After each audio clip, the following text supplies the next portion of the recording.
Здравствуйте, коллеги! Сегодня мы встречаемся с вами четвертый раз. Сегодня мы проводим итоговое собрание республиканского объединения предметной области искусства. И моя задача сегодня рассказать вам о том, что было сделано за это время, пока мы с вами встречались, в общем-то, в виртуальном пространстве, и какие работы были сделаны за пределами, собственно, собраний. То есть, на первый взгляд, вам кажется, что только работа ведется в системе организованного собрания. На самом деле мы, как руководители Республиканского методического объединения учителей, мы проводим массу мероприятий, связанных с методической поддержкой, с методическим консультированием, с адресной помощью, с какими-то работами, с просмотром, экспертизой работ. Поэтому вот наша сегодняшняя задача, я хочу вас познакомить с тем, в общем-то, объемом работ, которые мы сделали, и выстроить с вами планы на предыдущую работу, на следующий год работы. То есть, конечно, год у нас получился такой.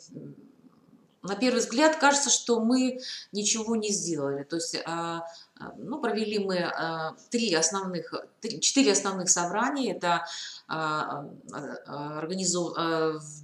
в октябре у нас была первая организация РМО, и провели 2 рабочих. Сегодня у нас собрание посвящено итогам учебного года. Поэтому, если кто-то не бывал на этих собраниях, моя цель сегодня познакомить с результатом работы всех собраний. Сегодня докладывает только одна я, Торлова Наталья Геннадьевна. Наталья Александровна сегодня занята, у нее сегодня вопросы консультирования и встречи, поэтому с ее разрешения я внесла материалы ее, скажем так, мероприятия в наш отчет. И, собственно, я работу провожу именно по отчету, который я буду представлять Министерство образования Республики Коми.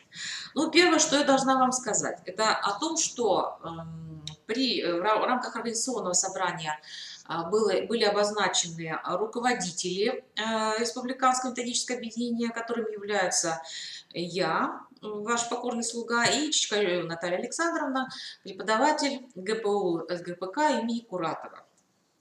В процессе работы приняли решение, что пока самые активные, кто заявил о себе в рамках первого организационного собрания, будут входить в члены Совета РМО, и их у нас получилось 16 человек, пока они выступают в роли только виртуальных участников или как слушатели, судя по результатам итогов наших собраний, я посмотрела, что они присутствовали в рамках трансляции, поэтому с некоторыми была проделана обратная связь в форме электронных сообщений, то есть электронного консультирования, посредством электронной почты, телефонного консультирования и, возможно, личного консультирования, потому что обращения были абсолютно разные и вопросы мы решали абсолютно разные.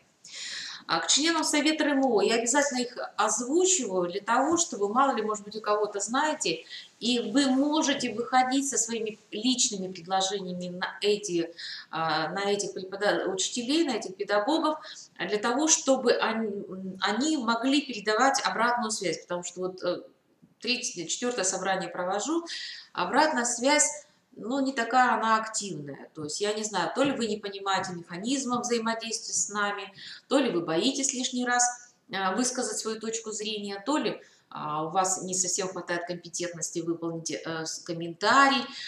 Если вы чувствуете вот эту закомплексованность, то надо делать это решение методического объединения вашего муниципального образования. Таким образом, официальная бумага, официальный протокол будет доходить до меня, и результаты ваших обсуждений и ваших решений все равно дойдут до меня. Если по первому собранию такие результаты я получала с мест, то второе, третье собрание, к сожалению, активность поутихла, желание поработать исчезло. Но я надеюсь, что, наверное, это идет в системе осознания, раскрутки, понимания самой работы РМО, что вам было понятно, что РМО создано в первую очередь в вашу поддержку, в поддержку вашего профессионального роста, в поддержку формирования ваших новых компетенций, формирования новых знаний или, допустим, утверждение тех реальных знаний, которые вы используете в рамках своей профессиональной работы. Я перечислю этих работников, то есть этих учителей, для того, чтобы вы могли, собственно, выйти с ними на личное взаимодействие. При этом я сохраняю абсолютную открытость и доступность. Мой электронный адрес, который я указала в сообществе, он рабочий. Я принимаю любые письма и электронные сообщения. И могу в рамках отчета подтвердить того, что были, то есть мы как бы представлены консультации для тех работников, которые выходили на личные контакты. Итак, город Сыктывкар у нас представляют Воронина Марина Анатольевна, это учитель ИЗО, 21-я школа Сыктывкар, я буду сокращать, не буду официально называть, в общем-то, учреждение. Литки Вера Михайловна, это учитель ИЗО, школа номер 38 города Сыктывкара. Эйхман Алена Александровна, учитель ИЗО, школа номер 25, тоже Сыктывкар. Шалюгина Юлия Александровна, учитель музыки, средняя общеобразовательная школа номер 12, город Сыктывкар. Погорелова Татьяна Александровна, учитель гимназии номер 6, город Воркута.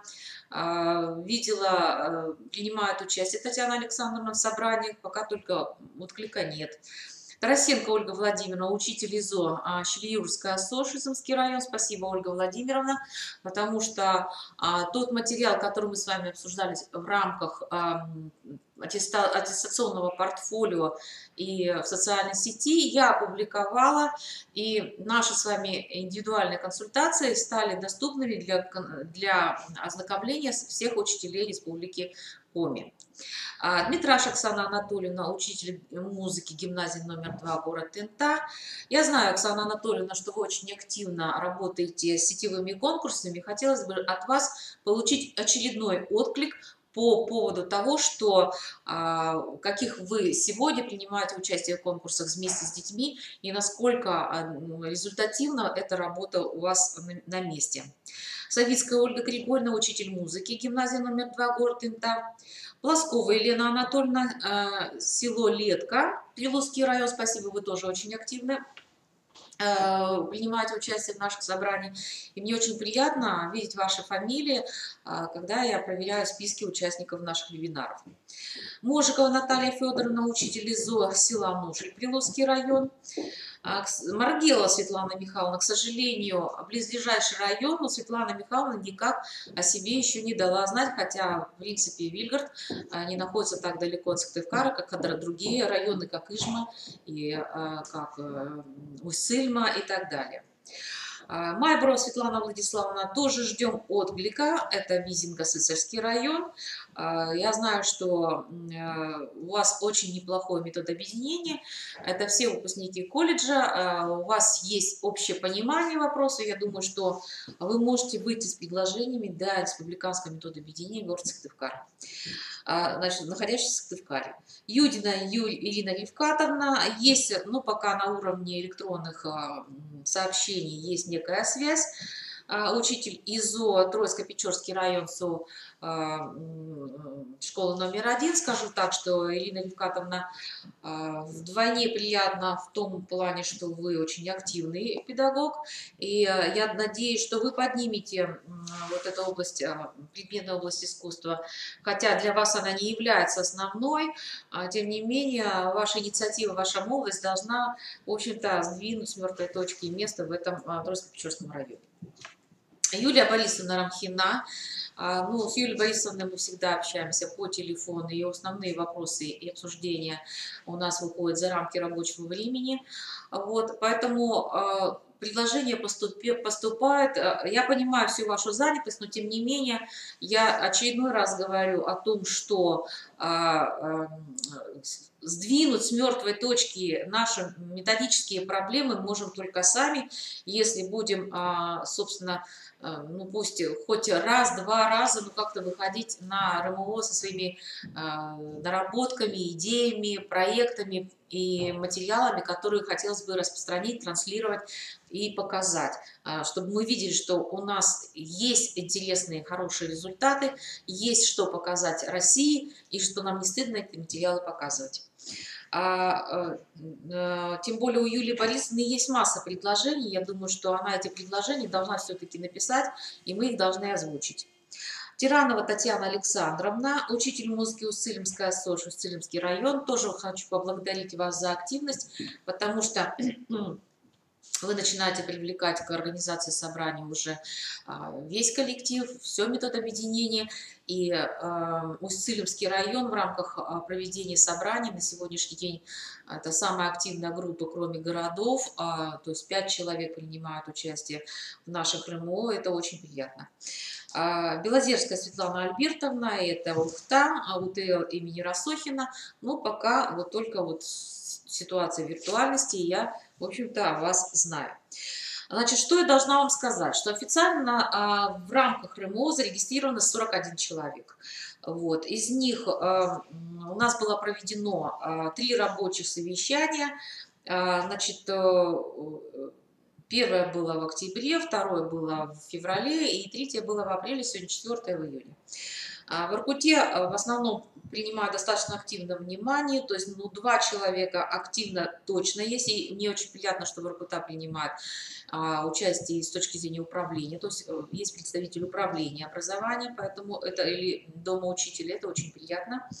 Так, Инта, это вот названные фамилии, они активно смотрят наши трансляции. Ухта во втором собрании очень активно приняла участие, почти 9 человек. Ну вот в первом 1, во втором 9, в последнем 4. Сыктывкар у нас представляет, кроме виртуального участия, еще участников очных. Сегодня на нашем собрании присутствуют коллеги из музыканты, которые поддерживают меня в рамках проведения этого собрания, и очень это приятно. Усинск принимал только 1 раз на собрании, Вуктыл 1 раз и Печора 1 раз, то есть активность этих городов пока минимальна. Очень активен в последнем собрании был Сосногорск, Ижевский постоянно представители есть. Абсолютно не принимают участие Княж-Погосский район, но с Княж-Погосским районом есть взаимодействие, но в рамках дополнительного образования, а не общеобразовательных школ. Хочется, чтобы не только школа искусств выходила на нас, но и, в общем-то, общеобразовательные школы тоже какой-то свой отклик давали в Княж-Погосского района. Короткий активен, приятно, молодцы, очень рада, потому что каждый раз всегда кто-то присутствует. Последний раз тоже была очень большая активность. Усть-Куломский район принимает активное участие. Усть-Цилимский, то, что я называла. Кайгородок принимает участие. Прилузский активен, не пропустил ни одно собрание, Прилузский район. Я уже говорила, Сыктывдин ближе всех и менее активен в рамках трансляции. То есть, к сожалению, Сыктывдин не принял участие ни в одном собрании. Сысольский район принимает участие на последнем собрании. Но Троицкий Печорский район пока в представлении сам руководитель методобъединения и представитель. Удара никак о себе не заявила, то есть представителя Удары у нас нету. И Усть-Вымский район принимает участие, но на последнем собрании никого не было. К сожалению, это, наверное, Юлия не смогла посетить, а так она, конечно, остается активным участником. Должна сообщить, что в рамках наших РМО принимают участие не только участники Республики Коми.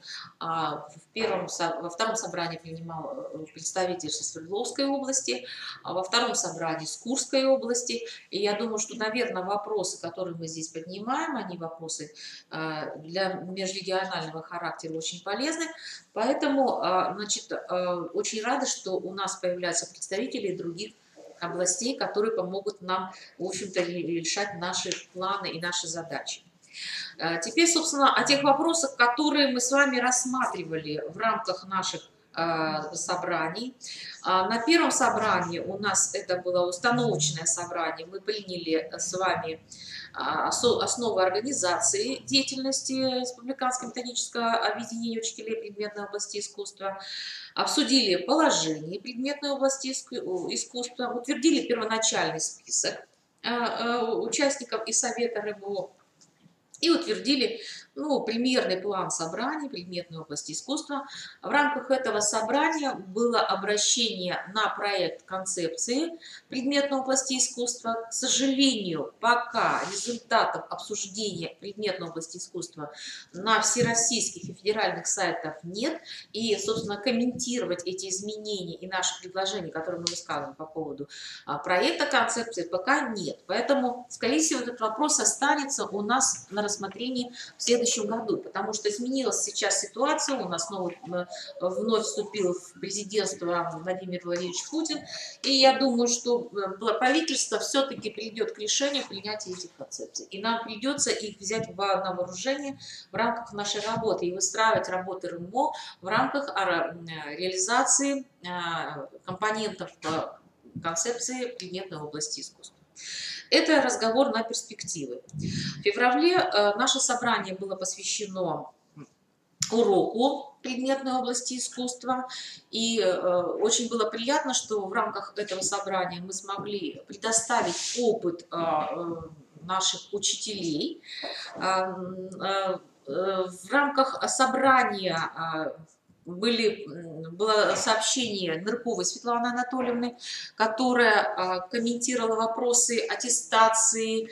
Это очень острые вопросы, они всегда стоят и будут стоять у нас, потому что само портфолио, оно для нас до сих пор еще неоднозначное. Не все учителя понимают, в общем-то, обучающую роль портфолио аттестационного, потому что в первую очередь аттестационное портфолио – это форма повышения собственной квалификации. И выполнение и систематизация своей деятельности в рамках портфолио позволяет подойти к оценке своего труда не просто отдельными какими-то компонентами, а увидеть целостную систему, в которую включается ваш предмет и включаетесь вы как организатор этих учебных процессов. Поэтому изначально я соглашаюсь с мнением Светланы Анатольевны в том, что портфолио – это форма обучения. И КРИРО не зря ставит эту задачу, когда вы выходите на первую категорию, она идет в рамках ваших муниципальных образований, а вот на высшую категорию чаще всего смотрят эксперты Коми Республиканского института развития образований.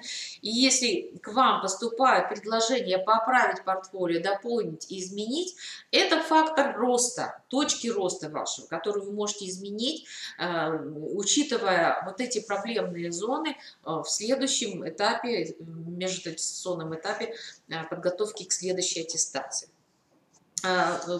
Мы подняли вопрос об уроке, и мы обратились к опыту федерального уровня Макса Максимовича Поташника, которого очень много книг написано о современном уроке.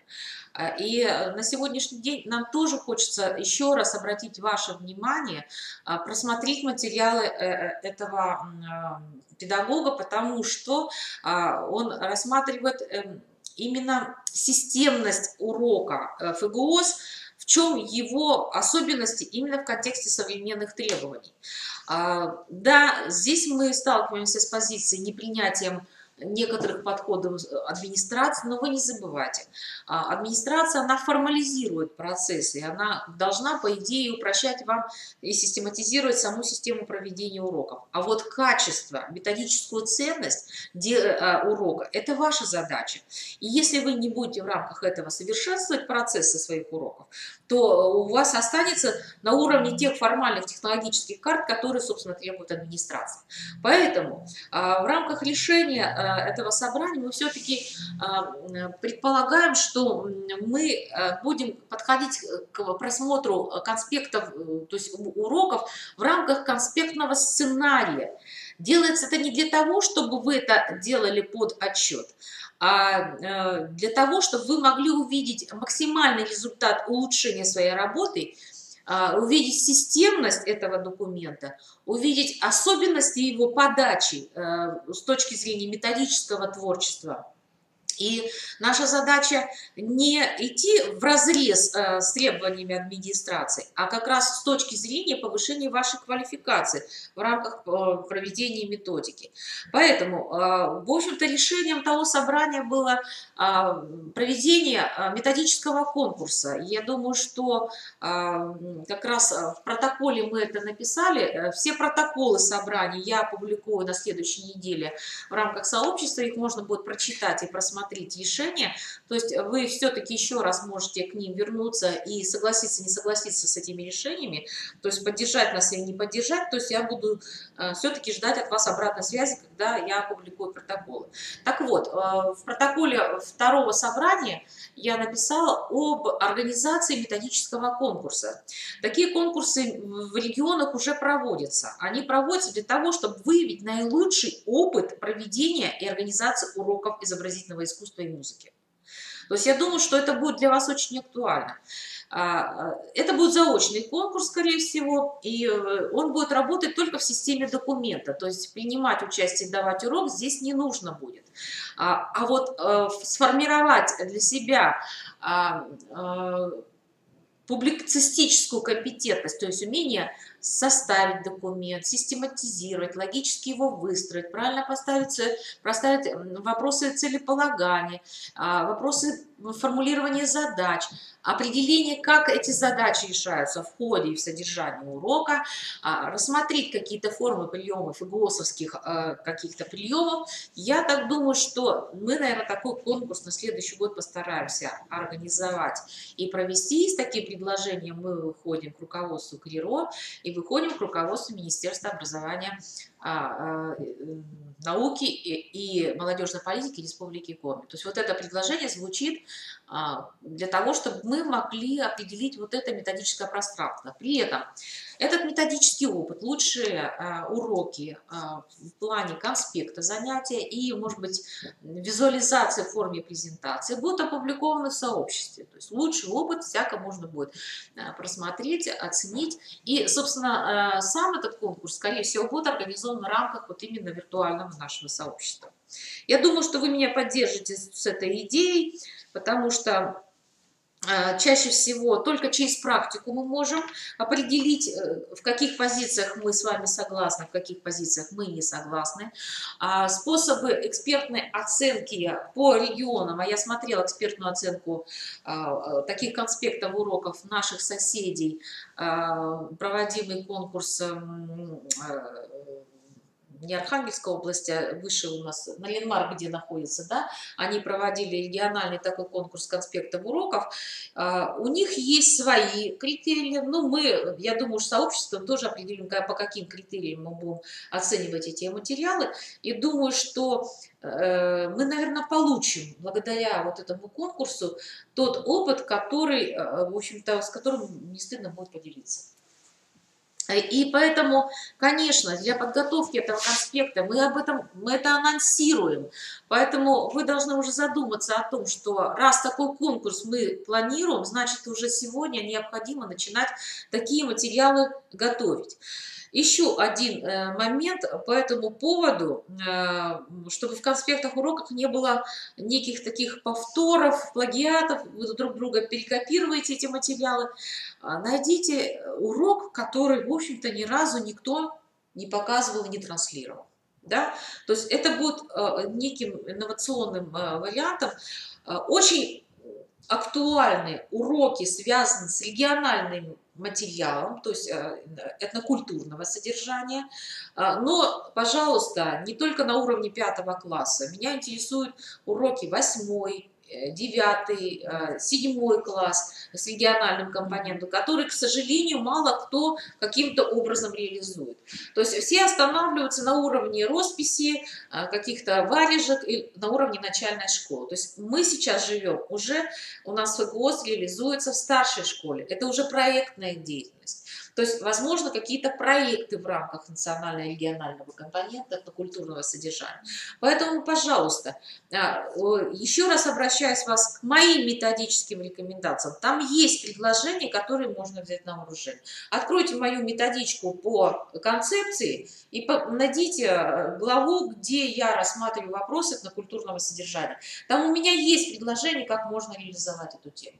То есть, пожалуйста, и давайте, если мы будем выдерживать в конкурсной основе вот эту региональную составляющую, то, возможно, мы сможем сделать с вами и очень хороший методический продукт не только электронного характера, но и опубликовать его на уровне республики как методическое пособие от учителей изобразительного искусства. То есть я очень буду рада, если такой материал накопится, я смогу его привести в систему хорошего методического продукта печатного характера. Вот. Значит, поэтому мы рассматривали, Наталья Александровна в тот момент рассмотрела особенности целеполагания и разработки урока, особенности проведения анализа урока. Анализ и самоанализ нужен для того, не для того, чтобы мы каким-то образом пропиарили себя. Цель самоанализа понять, найти свои точки, проблемные точки, в чем я еще не компетентен. То есть где у меня западает знание, где у меня западает прием. То есть самоанализ нужен для того, чтобы это была точка вашего роста. А если вы уже нашли эту точку роста, то вы найдете и консультанта, и человека, который поможет вам эту точку преодолеть и развить в себе данную компетентность. Поэтому мы обращаем внимание на самоанализ урока. И он должен быть неформальным, не просто по структуре, которую предлагала Наталья Александровна, а с той позиции, чтобы определить ваши проблемные зоны. И это очень важно. И в том собрании нам показал очень неплохой урок Алена Александровна в рамках ФГОС. Не знаю, потому что я не получила откликов по ее уроку, но я сама видела ее и конспект урока, и содержание урока, и я знаю, насколько она серьезно подходит к содержанию и подготовке этих уроков. Но в рамках сообщества была реплика по поводу этого урока, потому что сказали спасибо за представленный материал, потому что с других регионов оценили ее урок. Свои не ценят, а с других регионов оценивают. Поэтому я думаю, опять спасибо, Алена Александровна, что вы нам не отказываетесь принимать участие. Я думаю, что вы еще покажете нам проектную деятельность, организацию проектной деятельности, полностью проект, не компоненты проекта, а именно полностью проект со старшими школьниками. Я думаю, что этот опыт мы будем думать и распространять, и я буду помогать в рамках консультирования по этому опыту. Последнее собрание, это было в апреле, 13 апреля, мы рассматривали проблему конкурсов профессиональных. Я почему поднимаю этот вопрос? Потому что я уже более 9 лет провожу творческий конкурс, фестиваль, который называется «Педагогический вернисаж. Пути творчества». И на прошлом собрании мы его проанонсировали в том плане, что мы в этом году в обязательном плане его проводим. И то, что мы еще не публикуем материалы, это не факт, что работа не проводится. За этот месяц подготовлено положение этого конкурса фестиваля. И оно сейчас идет на согласование с руководством КРИРО и идет на согласование с Министерством образования Республики Коми. Что меняется в этом конкурсе фестиваля? Мы впервые вводим направление, в котором могут принимать участие музыканты со своими творческими сочинениями. Я думаю, что это может быть, мы даем 3 направления в рамках положении я этот конкурс обязательно проанонсирую вебинаром и обязательно расскажу об особенностях его подготовки и проведения, так как уже все очень, основные компоненты уже продуманы и сделаны, и я думаю, что вы должны поддержать этот конкурс, тем более, опять же, всегда вы жалуетесь на вашу занятость. Подготовка к этому конкурсу выпадает на лето. Это ваши отпуска, это ваш отдых. Я не думаю, что вы не найдете в рамках 2 месяцев времени, чтобы обратиться к какому-то вот внутреннему своему позыву, творческому посылу, да, чтобы где-то пописать картины для художников, где-то поиграть на инструменте, если вы музыканты, где-то, может быть, у вас есть не желание, а умение сочинять музыку или сочинять песни и романсы. Пожалуйста, я очень хочу, чтобы этот конкурс у нас состоялся, потому что это праздник. Это праздник для всех нас, потому что он пройдет в системе нескольких событий творческого характера. Это не просто методический конкурс, то есть это не направлено на чисто методику. При этом вы будете встречаться со своими коллегами и будете получать некий другой посыл, другой отзыв, другой отклик, который будет очень важен для, собственно, построения своего собственного имиджа. И я хочу, чтобы вы за это лето поставили себе задачу и в сентябре смогли предоставить на конкурсное пространство вашу работу. То есть у вас впереди почти 2,5 месяца для участия в этом конкурсе. И мне большое спасибо, то, что Наталья Александровна Чкарева со своими коллегами как раз поддержали меня в рамках вот этого конкурса. Они оценили его возможности и проводят своеобразную работу вот именно по анонсированию этого мероприятия. Поэтому еще раз я подчеркиваю о том, что этот конкурс, он повышает имидж и вашу квалификацию профессионального уровня, умение исполнять наши, то есть умение владеть инструментами, музыкальным инструментом, художественным инструментарием, владением профессиональным, которые не ценит никто, кроме как ваши коллеги. И для них это будет площадка обмена опытом. Поэтому в рамках фестиваля будет запланирован концерт, в рамках фестиваля будет запланирована выставка, в рамках фестиваля будет запланирован фестиваль мастер-класса, в рамках фестиваля будет запланирован круглый стол обсуждения проблем, в общем-то, методического плана. То есть мы не просто делаем это развлекательного характера мероприятия, оно идет методом объединения и транслирования опыта. Позапрошлом году, когда я проводила фестиваль,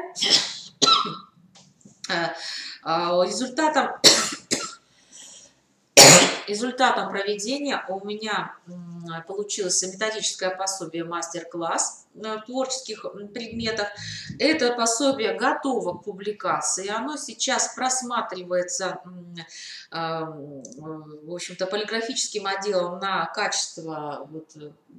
И его рано или поздно его сделать. Это будет электронный вариант, потому что он очень объемный, он изобразительный, он держит все свое содержание на изобразительном материале, поэтому он тяжелый и, скорее всего, печатного варианта не будет, но это пособие будет опубликовано на сайте сообщества как труд, и будут там публикации 7 педагогов Республики Коми. Это не мой опыт, это трансляция опыта педагогов республики. Я думаю, что вот получение такого уровня публикации портфолио поднимет на очень высокий уровень, высокий статус. Поэтому, скорее всего, я тоже буду заниматься, если я буду видеть интересные мастер-классы, интересный опыт, я обязательно постараюсь в рамках какого-то года систематизировать эти материалы и сделать второй выпуск этого, в общем-то, пособия. И думаю, что как раз вот таким образом позиционирование республики и нашего сообщества будет очень таким ярким, понимаете, не просто как конкурс трудов, а именно ярким, визуальным, представленным фотографиями, интересными работами творческими, интересными материалами. И это касается и музыкантов в том числе.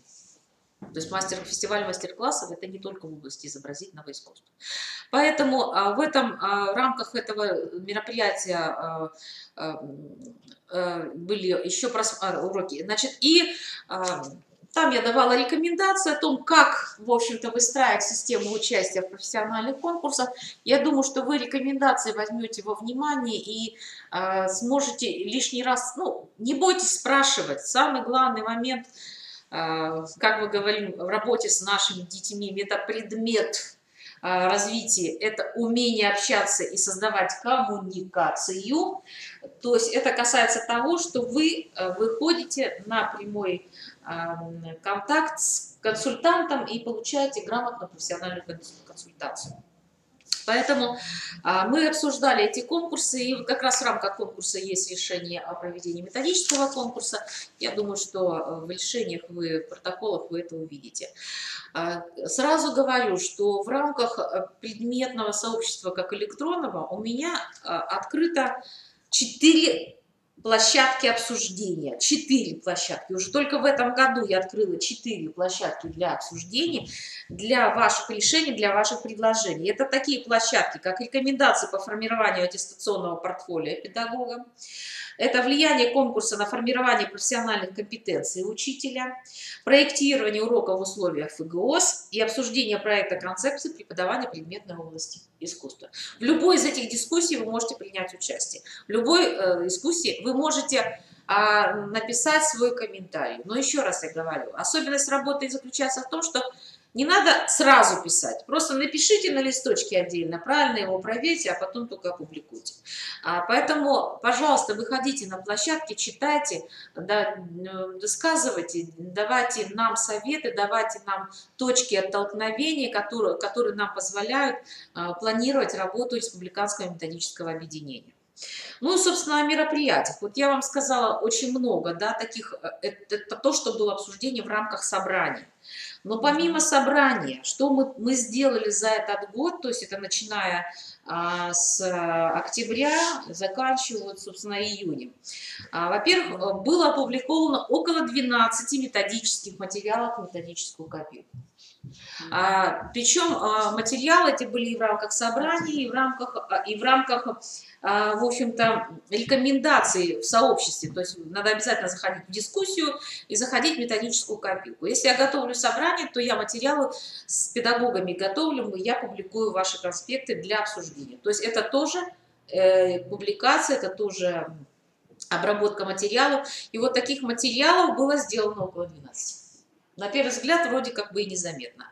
Я уже сказала, что было открыто 4 дискуссии, которые, в общем-то, они рабочие, в них можно принять участие. Кроме опубликованных материалов, к нам поступали на консультацию методические материалы, которые не прошли материалы экспертной оценки, то есть они не опубликованы. Но мы с Натальей Александровной дали более 10 консультаций по поправке этих материалов. И они ушли в оборотку для доработки. К сожалению, пока по нашим рекомендациям эти материалы не доработаны, не доведены до нас. Хотя на самом деле были даны очень четкие рекомендации по их поправкам. То же касается и Юлии Шеркиной. Собственно, тоже ждем этот материал. Даны консультации по формированию аттестационного портфолио. То есть я такие консультации даю очень много. Это и для учителей изобразительного искусства. Кстати, менее всего, кто ко мне обращается, это учителя изобразительного искусства и музыки. В основном я консультирую педагогов доп. Образования, они очень активны в этом плане. Но у них и сложностей больше, чем у вас. Это Прилузский район, Ижемский район, Сыктывкар, Усть-Вымский. Наталья Александровна давала тоже Прилузский район. У нее консультации идут в рамках, вот Прилузский, смотрю, район очень активен у нее в рамках консультаций. То есть и я даю, и Наталья Александровна дает консультации, и мы находим экспертов, которые могли бы проконсультировать. Если мы сами не можем проконсультировать, мы найдем вам эксперта. Кроме этого, в рамках нашей работы вышло, я уже сказала, 2 книжки.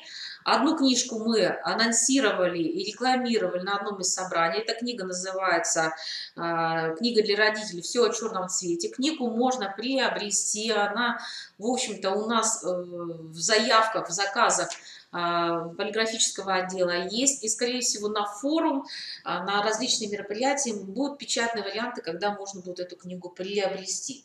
Я, упаси Боже, не хвастаюсь этим трудом, потому что инициатива о выпуске этой книги была от моего соавтора. В первую очередь, это ее идея.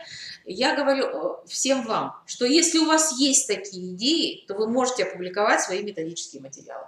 Выйдя на меня, я могу оказать соответствующую методическую поддержку и в структурировании материала, и в систематизации материала, и привести его в должный вид, который необходимо видеть в рамках печатной продукции. То есть я даю консультацию и методического характера, и технического характера. Поэтому обращайтесь, если будут интересные материалы, почему бы и нет, мы выпустим такие книги. Очень много пишу рецензий на программы, внеурочки, программы, дополнительные общеобразовательные программы пишу, программы для детских художественных школ, программы для... То есть ко мне обращаются, собственно, именно с рецензиями, то есть и оценки, получение экспертной оценки на содержание и структуру материала. Не все доделываются работы, к сожалению, вот дают уже рекомендации, жду очень долго, некоторые материалы по 1,5–2 года мы редактируем и делаем, но тем не менее, наверное, я добьюсь, чтобы эти материалы были сделаны. Есть публикации статей, я в сообществе опубликовала каталог, в котором приняла участие, там я и свой опыт транслирую, и художественный опыт свой транслирую, и транслирую методический опыт в рамках статьи. То есть можно их просмотреть и посмотреть авторов с регионов других, не наших, потому что это все-таки международная конференция, и там опыт идет достаточно широкий, он всероссийский опыт на уровне Украины, Белоруссии и Казахстана представляется опыт. Почему бы его не почитать, в которых мы работаем? Значит, ну, я говорила о электронной публикации книжки, она пока, к сожалению, это связано с загруженностью нашего полиграфического отдела, они не могут так плотно, быстро редактировать, но книга, наверное, рано или поздно будет опубликована в сообществе. Значит, кроме этого, у нас уже традиционный стал конкурс, музыканты, правда, в нем не принимают участие, но у них есть другая среда, это турнир по музыке, да? То есть у вас турнир по музыке, а у нас есть конкурс «Красота Божьего мира», в который я призываю принять участие, который мы проводим вместе с епархиями. То есть я не являюсь организатором этих конкурсов, я оказываю технологическую и методическую помощь в проведении этого конкурса. Поэтому у нас следующий год все равно конкурс планируется, материалы работ, детских работ надо готовить, и, скорее всего, положение этого конкурса будет публиковаться где-то в конце октября или в начале октября, поэтому будьте готовы, что конкурс в любом случае будет проводиться, творческих работ. И следующего года. Опять же говорю, что у нас уже готово положение «Педагогический вернисаж пути творчества». Спасибо коллегам из ГПК. Они как раз вот эту область для музыкантов готовили. Не я готовила для музыкантов, они. Поэтому сейчас, когда все это согласуется, пойдут анонсы уже официального характера, можно будет смотреть и готовиться к этому конкурсу. В рамках сайта сообщества я публикую очень много информационных вариантов конкурса. Не знаю, насколько вы заглядываете туда, но если ко мне присылают интересные конкурсы, вот Орловская область мне очень, я сама там училась, и Орловская область мне присылает положение детских конкурсов, профессиональных конкурсов, я их публикую. Здесь ваше участие зависит только от вашей активности. Только ваша активность. Я здесь вам помочь ничем не могу. Я вам даю информацию, ваша задача ее использовать. Поэтому заглядывайте. Помимо того, что я даю информацию по конкурсам и конференциям, связанных, в которых вы можете принять участие, я даю информацию и о выставках, которые проходят у нас в республике. Интересные выставки, куда можно посетить с детьми в рамках неурочной деятельности или в рамках организации какой-то вашей деятельности. Поэтому смотрите, это полезная информация, которая, может быть, пригодится в вашей работе. Кроме этого, я в этом году приняла участие как соорганизатор конференции «Классный руководитель 21 века», которую организовал Кавказский государственный университет. И там у нас получилась очень интересная форма.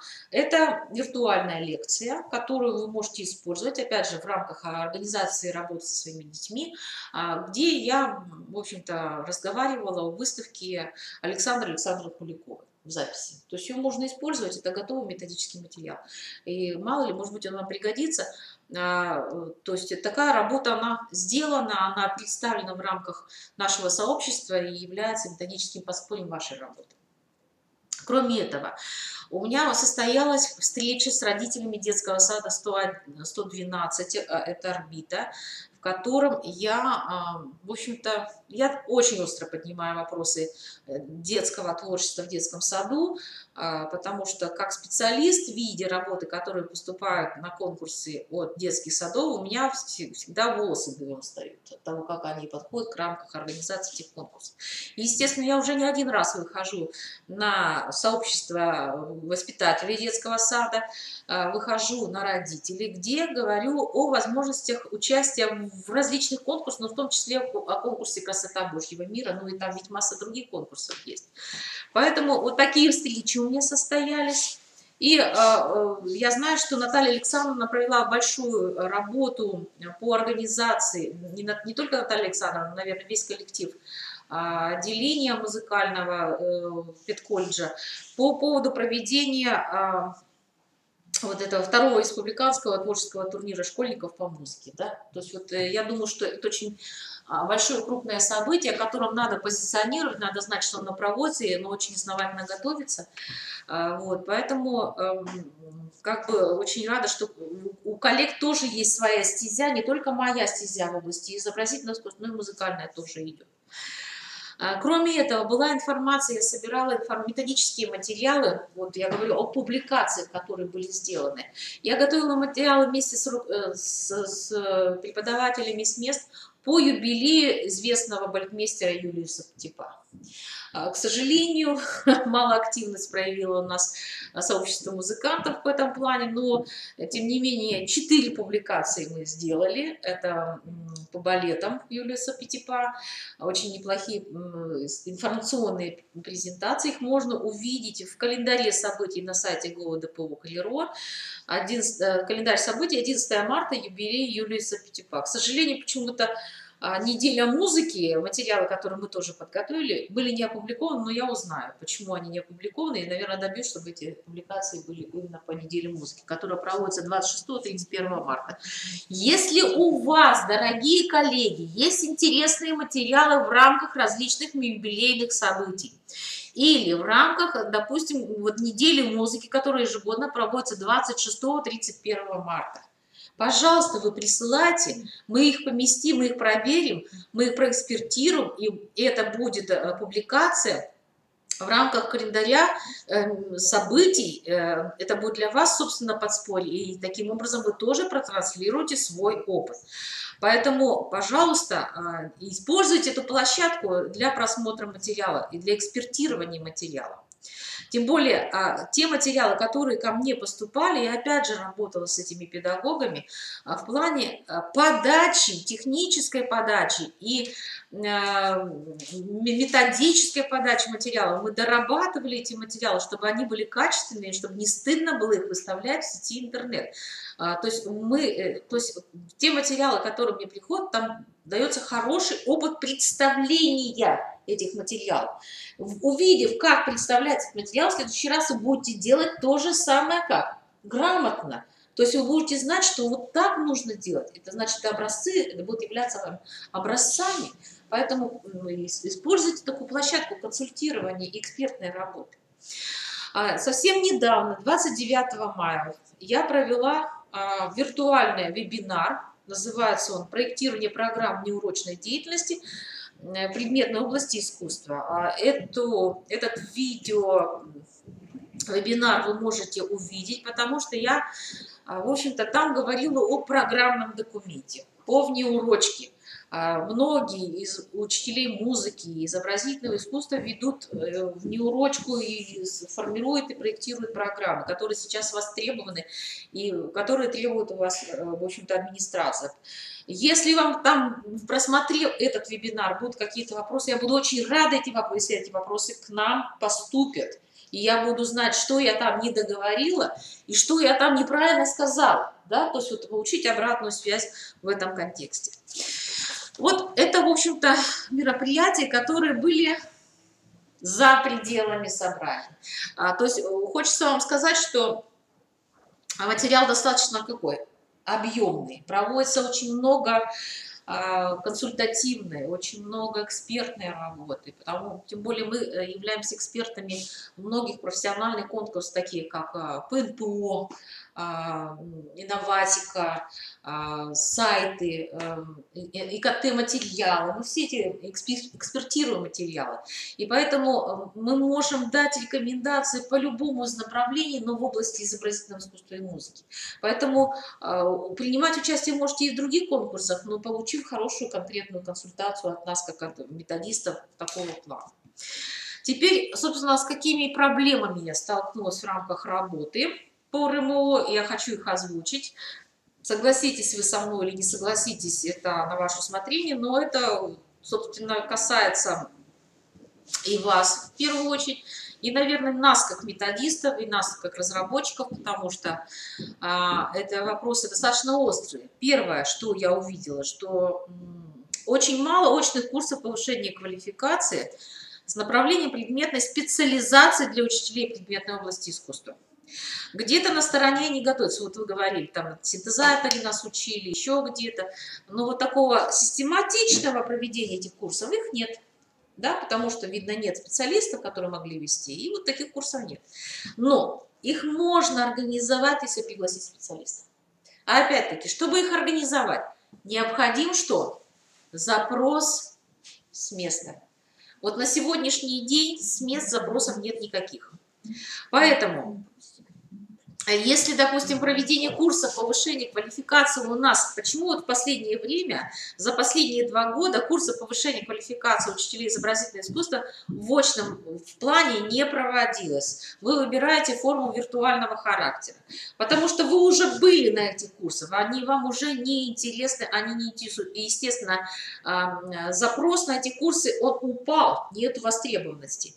А проведение с малым количеством, там, когда заявляется 2-3 человека, эти курсы проводить нерентабельно. Естественно, они что? Не проводятся. Поэтому таких курсов нет. И это очень жестко бьет на повышение квалификации, в общем-то, учителей изобразительного искусства и музыки. Нет специализированных и тематических курсов и семинаров для учителей изобразительного искусства мировой художественной культуры. Ну, я скажу, что, наверное, чуть-чуть лучше обстоят дела у музыкантов, потому что есть колледж, которые организуют семинары, организуют встречи, организуют общие методы объединения, и отсюда какая-то поддержка есть. А вот в нашей области нет. И, конечно, по тому, как я провожу, сравниваю вебинар или, допустим, очный курс, конечно, дает больше результата, дает больше возможностей. Вот буквально в марте я организовывала курс организации проектной деятельности на уроках с изобразительного искусства музыки, ни одного специалиста не было. А это был очный 2-дневный семинар, где я рассматривала технологию организации проектной деятельности бесплатно. Вот, к сожалению, вот так получилось, потому что заявок было, просто заявки начали падать моментально. И группа набралась, у нас было ограничение в группе, группа набралась буквально за 1 день. Поэтому вот надо следить за информацией, которая ведется на сайте КРИРО. Возможно, что я такой курс буду планировать и для вас с предметной составляющей изобразительное искусство и музыки. И думаю, что мы его запланируем на следующий год. И думаю, что я его буду проводить.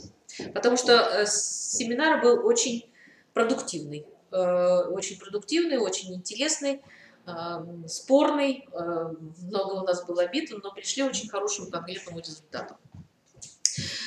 Востребован, вот мне заявляют, на меня обращаются учителя, то есть коллеги по начальной школе, вот здесь, наверное, вы со мной согласитесь, потому что в многих школах изобразительное искусство и музыку в начальной школе ведут не специалисты, а ведут сами учителя начальных классов.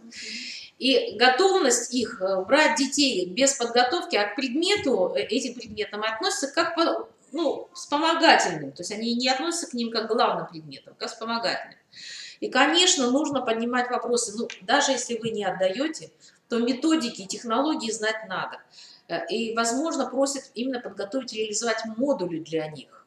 Да? Хотя наше сообщество, и я в том числе склоняюсь к тому, что эти предметы нужно вести специалисту.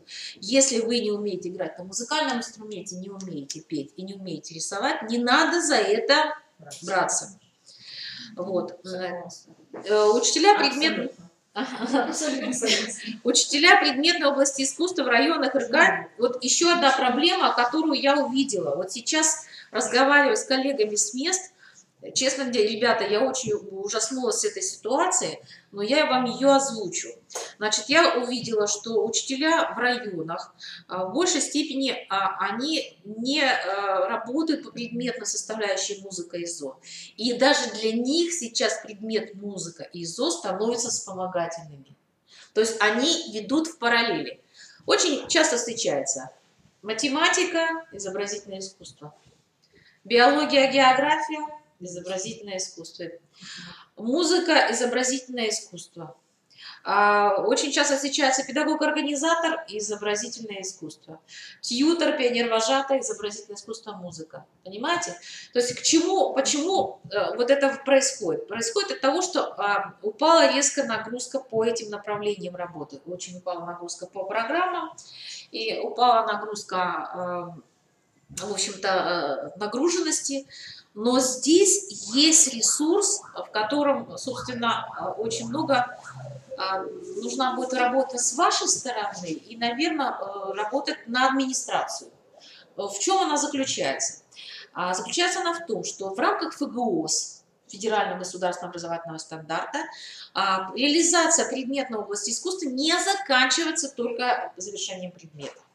То есть даже если вы отчитали, это идет именно в рамках учебного времени учителя. Значит, ставится вопрос о распределении грамотной нагрузки в школе. То есть не надо будет бегать, вести математику для нагрузки, чтобы у вас, извините, зарплата была. А можно выстроить саму предметную составляющую логически на все уровни, начиная с начальной, заканчивая основной и средней школой, в которой вы будете добиваться именно получения не только предметного результата или метапредметного результата, а и метапредметного и личностного результата. И будем мы говорить о портрете выпускника, мы будем достигать того результата, который прописан в ФГОС в рамках предмета. То есть мы говорим о том, что пока очень неправильная позиция к предмету, как к формированию личности учащегося, понимаете? То есть если школа по-другому посмотрит наши предметы, и поймут, что в рамках нагрузки учителя можно сделать логическую цепочку роста, так ведь? При этом учитель не будет гнаться за другими предметными областями, из-за того, что ему не хватает нагрузки. Да? И в этом случае, скорее всего, предмет может встать на ноги. Согласны со мной? И это я не выхожу за рамки ФГОС, это как раз идет в рамках ФГОС. Поэтому вот этот вопрос я поднимала о том, что у нас нет специалистов. И очень хочется, чтобы у нас наконец-то глаза открылись на тех специалистов, которые еще работают в школе, пока не ушли, пока есть у нас. И надо их как-то поддержать в рамках того, чтобы они в школах зарабатывали деньги и не делали кучу разных других дел. Еще одна проблема. Когда учитель ИЗО, изобразительного искусства или музыки, помимо учительской работы, выполняет обязанности педагога-организатора или педагога доп. Образования. Для этого ему приходится делать два вида портфолио. А это перегрузки, это сильные перегрузки. Поэтому вы говорите, я занят, я не могу, я не успеваю. Конечно, попробуйте сделать два портфолио на уровне научного достижения. Если педагог дополнительного образования работает по своему направлению, он пока получает по той категории, в которой как учитель работает. Но это все благодаря профсоюзу, который вы это... Вот видите, оказывается, Да, даже профсоюз да. надо привлекать для этого дела, потому что Он выбивает это. как Он можно да. делать два разных портфеля при выполнении одних и тех же Верно. обязанностей? Я не понимаю. И вот эти перекосы, которые у нас в школе творятся, они делают вам перегрузы, жуткие перегрузы. Теперь, смотрите, вот это как раз проблема отношения администрации к этим предметам, понимаете? И вот мне очень обидно, что как раз вот к предметам, которые формируют личностный результат, это такие, как музыка, изобразительное искусство, мировая художественная культура, и еще вспомогательные предметы, как черчение, технологии, почему-то их в школе сейчас нет. Поэтому, да, они начинают исчезать. И поэтому эти предметы в первую очередь доводят программу ООП до личностных результатов выпускника. В Понимаете? нашей школе в этом году в учебном новом вводят черчение. Мы очень рады. Очень хорошо. Я Ну, даже очень рада, рада. если вводят. А как вы смотрите Только на то, 10-м, что 11-м. технологию делят, например, не делят на мальчиков и девочек? Это ненормально. У них В разные общем, специфики. а восьмом Давайте классе сейчас не будем обсуждать, давайте я доведу до ума свой доклад. Да. У меня еще очень много, что хочется высказать. Ну вот, как предложение, возможно, для расширения диапазона методического консультирования учителей, да, все-таки то, что я уже сейчас озвучила, и было, и проводятся материалы консультирования, виртуальное консультирование при помощи электронной почты, при помощи телефона, то, в общем-то, есть идея, и она, по-моему, уже криро реализуется, это создание виртуальной методической площадки. Да, то есть некой такой среды, которая позволит, в общем-то, оперативно подключать методическую информацию. То есть вот это, нам важна ведь оперативность, согласитесь. Если я открываю дискуссию на площадке, мало кто заходит на дискуссионную часть, чтобы там внести свой вопрос, ответ, корректно ответить. А если, допустим, в рамках виртуального нашего сообщества делать дополнительную вкладку вопрос-ответ, то есть быстрый такой вопрос-ответ, возможно, он как раз может решить вот эту проблему быстрого ответа на необходимый вопрос. Это как предложение. Вот то, что я говорила по поводу черчения, почему такая ситуация складывается? Потому что запроса родительского на черчение нет. Так вот, чтобы запрос родительский по черчению появился, опять же, это связано с нагрузкой учителя изобразительного искусства. Учитель должен проводить планомерную просветительскую работу с родителями. Если такой работы не будет, то есть объяснять цель, значение, перспективы этого предмета в рамках современной ситуации, современного технического оснащения, что это предмет есть в вузах, технических вузах, то, что техническое у нас образование сейчас на высшей степени. И этот предмет необходим в школе на начальных этапах обучения.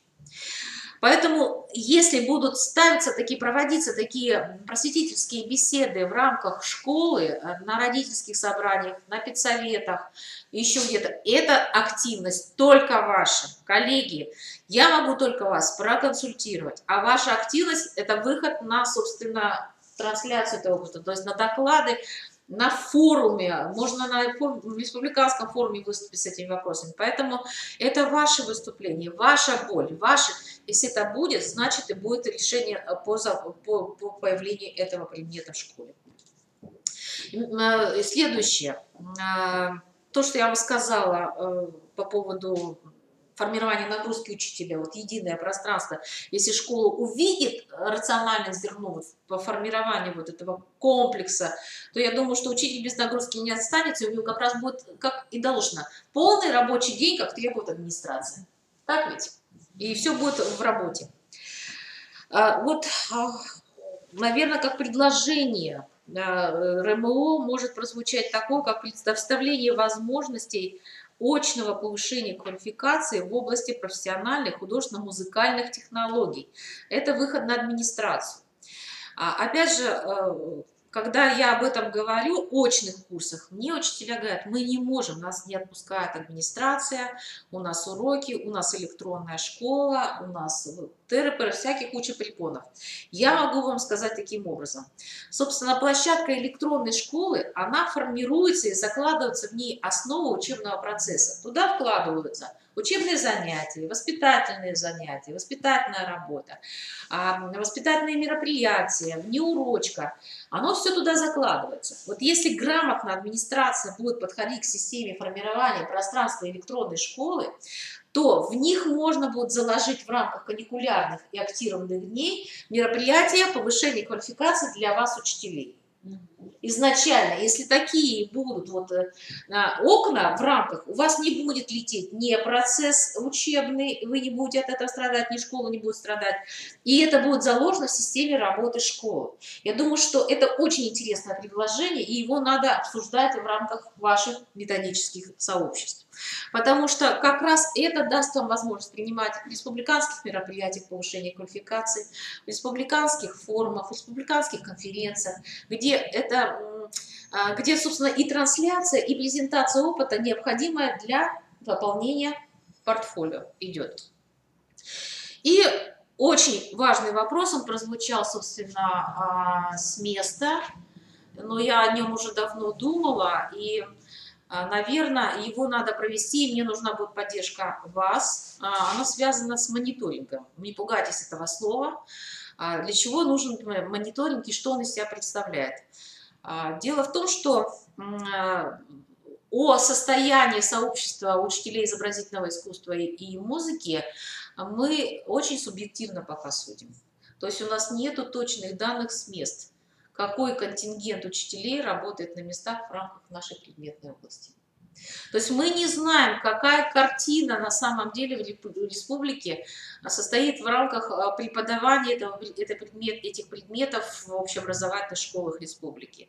То есть предложение мониторинг профессионального сообщества учителей предметной области искусства для выявления модели портрета учителя искусства в республике Коми. Что туда может входить? Во-первых, возрастные и стажевые особенности. Второе. Использование каких групп УМК учитель использует. Условия реализации предметных составляющих. Необходимые запросы роста. То есть, что позволит дать нам этот мониторинг? Во-первых, мы узнаем, какого возраста работают учителя. Кто готов расти, а кто, собственно, уже доживает условия до пенсионного возраста. Второе. Мы должны выявить активную группу учителей, которые могут изменить ситуацию в преподавании этой области. Третье. Мы сможем определить профессиональные дефициты в рамках тех нюансов, которые, то, что мы сейчас очень активно обсуждаем. Это учебно-методические комплексы, очень разрозненная система преподавания, нету единых рекомендаций, нету единого оформления пространства и условий работы школы.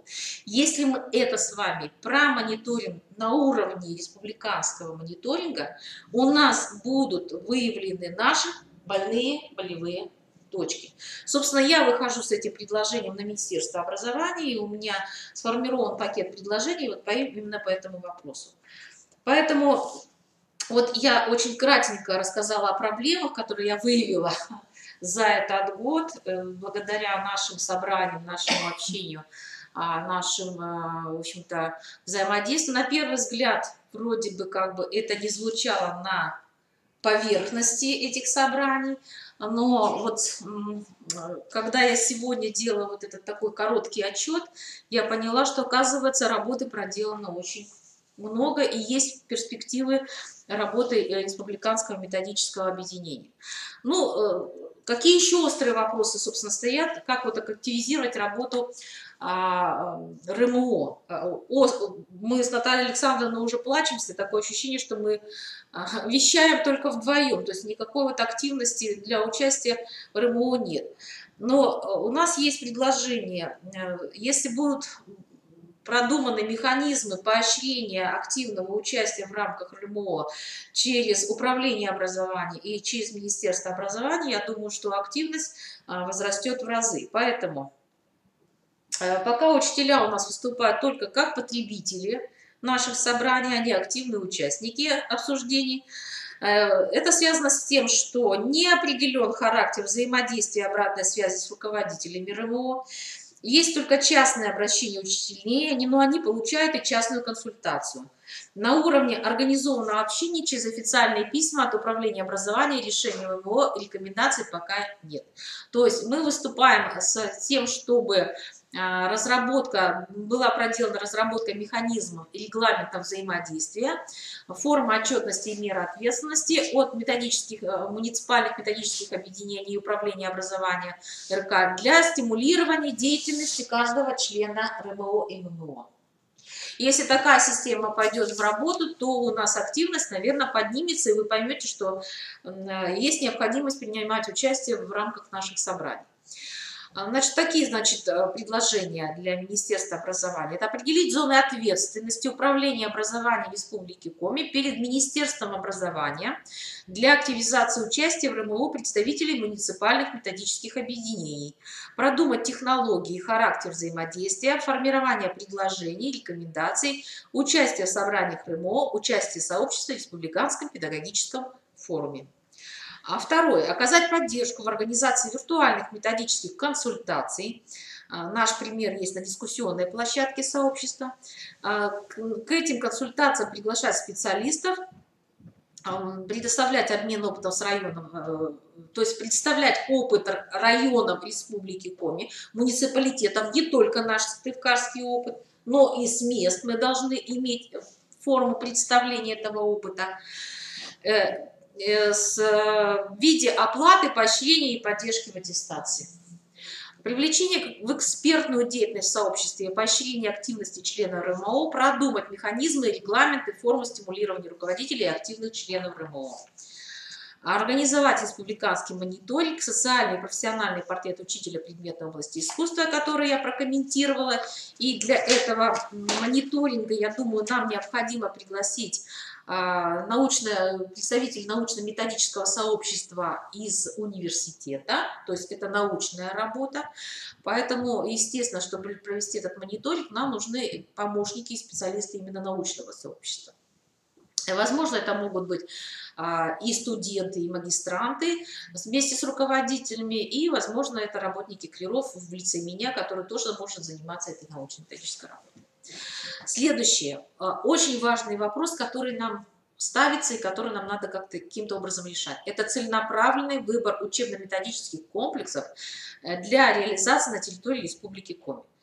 Преподавание на местах по УМК с единым для преподавания на всей территории Республики Коми на основе рекомендаций РМО.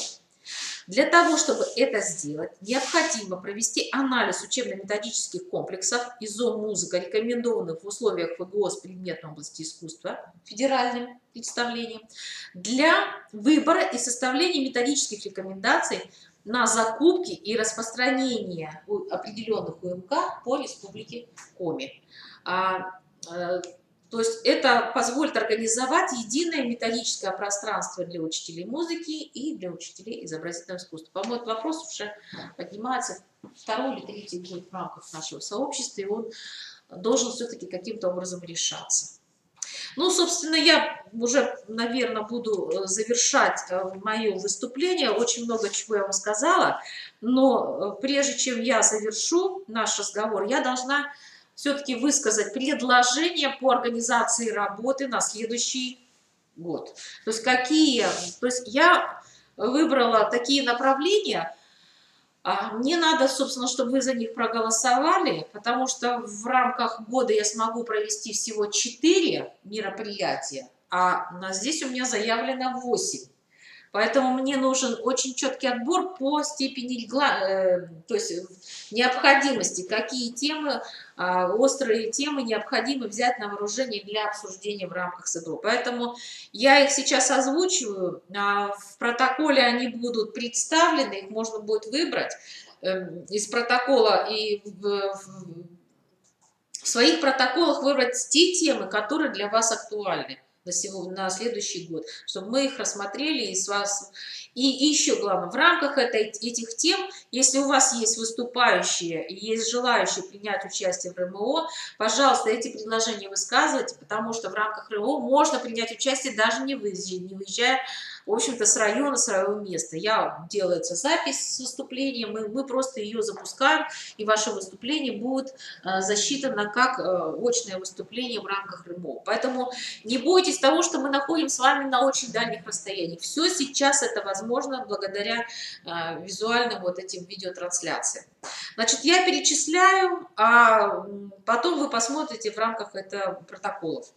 Значит, организация проведения очного собрания РМО в рамках республиканского форума с представлением регионального опыта в предметной области искусства.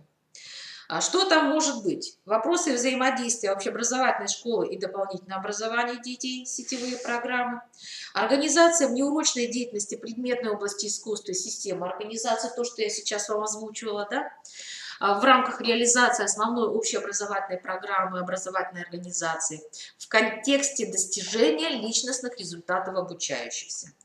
Это программа предметов, внеурочная деятельность, профессиональная ориентация, воспитательная работа школы, учебные проекты, сетевые взаимодействия с АДО, выходящие на модель портрета выпускника общеобразовательной школы. Вот это нам надо обсудить, я думаю, что это очень важно, потому что она позволит нам правильно определить роль и место наших предметов в системе основной общеобразовательной программы школы. И дать понять о роли нашего предмета для администрации и для преподавателей других предметов, чтобы они оценили роль этого предмета в контексте реализации основной общеобразовательной программы. Вторая тема, которую я предлагаю, это организация работы с детьми особых категорий.